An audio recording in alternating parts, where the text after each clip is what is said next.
Bonjour à tous, j'espère que vous allez bien aujourd'hui, c'est Caroline de Palma, je vous retrouve dans cette nouvelle vidéo du trading pour vous parler de l'analyse intermarché et de la façon dont vous pouvez l'intégrer dans votre trading. C'est parti.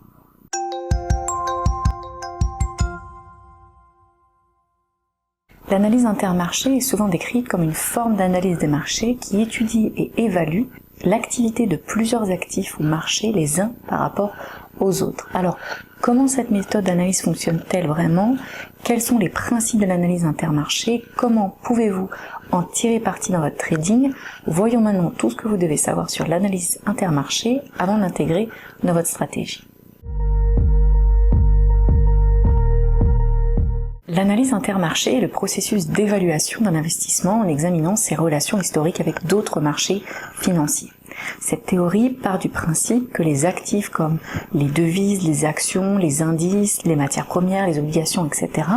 sont tous liés d'une manière ou d'une autre et que les mouvements dans une classe d'actifs ont souvent un impact sur une autre classe d'actifs de manière relativement prévisible. Un investisseur ayant donc conscience de ces relations via l'analyse intermarché pourra ainsi tenter de prévoir la direction future d'un marché en prenant en compte l'activité d'un autre marché. Une méthode simple pour exploiter l'analyse intermarché consiste à étudier la corrélation entre différentes classes d'actifs, ce qui revient à mesurer la force des relations linéaires entre deux variables et à calculer leur association par le biais d'un coefficient de corrélation. Alors pour rappel, une corrélation positive peut atteindre 1, ce qui représente une corrélation parfaite entre deux actifs, ce qui est très rare, et une valeur de -1 représente une corrélation négative parfaite, ce qui est également rare, et enfin 0 représente aucune relation entre deux variables. En général, une relation positive signifie que deux investissements montent ou descendent ensemble, tandis qu'une corrélation négative signifie que deux actifs évoluent dans des directions opposées. Lorsqu'un investissement monte, l'autre descend, et vice-versa. Bien sûr, l'ordre des leaders et des suiveurs peut changer au fil du temps en fonction de l'environnement macroéconomique et de divers autres facteurs. Avec autant d'éléments à prendre en compte, il faut comprendre qu'il faut de l'expérience pour comprendre toutes ces relations et leurs schémas répétés et pour être capable de reconnaître ces relations. Mais savoir les repérer peut vraiment vous aider à prendre de meilleures décisions de trading et d'investissement. L'Australie étant l'un des principaux exportateurs d'or parmi d'autres métaux précieux, les investisseurs pensent souvent à trader le dollar australien, l'AUD, par rapport à l'or. Lorsque le prix de l'or augmente, le dollar australien a tendance à augmenter également. Donc on dit que les deux sont globalement corrélés positivement.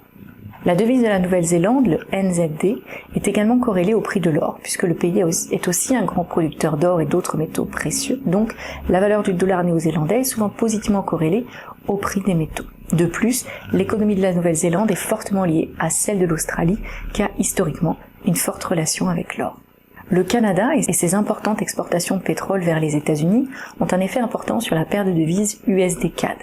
Si la demande américaine de pétrole augmente, alors les prix du pétrole augmentent potentiellement et la paire USD-CAD tend à diminuer puisque le dollar canadien est fortement acheté. Inversement, lorsque la demande américaine de pétrole diminue, le prix du pétrole peut également baisser, ce qui peut avoir un impact négatif sur la demande de dollars canadiens, ce qui tend à soutenir la paire de devises USD-CAD. Il en va de même avec les relations entre le Canada et le Japon, puisque le Japon est un pays qui importe une grande quantité de pétrole. La paire dollar canadien-yen japonais a donc globalement une corrélation positive avec les prix du pétrole.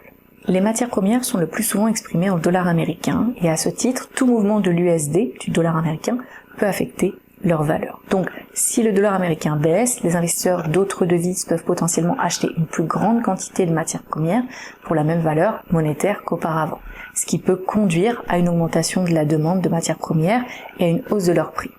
Inversement, lorsque la valeur de l'USD augmente. Le Japon étant un géant de l'exportation, le pays dépend fortement de ses exportations, ce qui signifie que la valeur du yen japonais a une forte incidence sur le niveau des exportations du pays, puisqu'en effet, un yen plus faible indique que les produits japonais peuvent être vendus moins cher dans d'autres pays, ce qui les rend plus attractifs, plus attrayants que ses concurrents locaux. Par conséquent, les entreprises exportatrices japonaises ont tendance à voir la valeur de leurs actions augmenter lorsque le yen baisse. À l'inverse, un yen plus fort rend plus cher ses produits japonais sur les marchés mondiaux, ce qui tend à faire baisser la demande. C'est pourquoi on dit qu'il existe une corrélation négative entre le yen et les principaux indices boursiers japonais, notamment le Nikkei. Les relations dont on a parlé, qui sont quelques exemples parmi d'autres, peuvent varier en fonction du niveau de l'inflation. Deux situations affectent globalement l'analyse intermarché, l'inflation et la déflation. L'inflation, c'est une situation dans laquelle les prix augmentent globalement et durablement, ce qui signifie qu'avec le temps, chaque euro que vous possédez permet d'acheter un peu moins de produits et de services. C'est pourquoi on dit que l'inflation diminue la valeur de la monnaie et donc diminue votre pouvoir d'achat.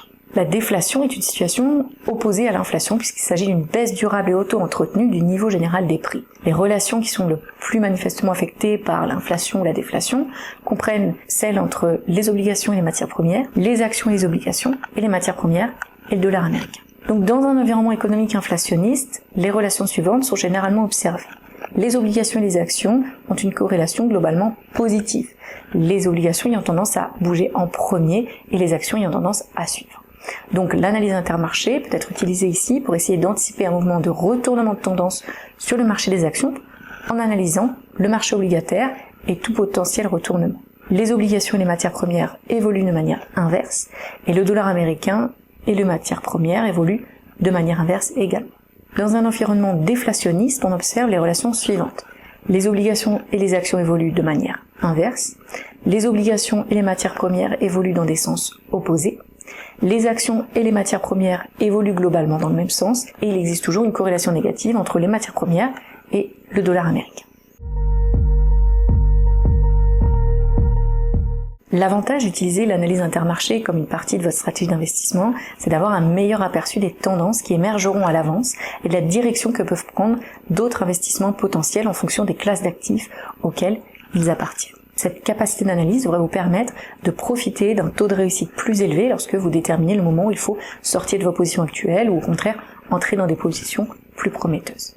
Choisir des actifs qui ont une corrélation relativement faible grâce à l'analyse intermarché est également important pour la diversification de votre portefeuille, car vous allez être en mesure de mieux vous protéger contre tout mouvement de marché affectant plus d'un de vos investissements. N'oubliez pas que la diversification est un concept clé de la gestion des risques. Il est important de noter cependant que les performances passées n'indiquent pas nécessairement les performances futures et que l'analyse intermarché n'est qu'une façon d'aborder les marchés.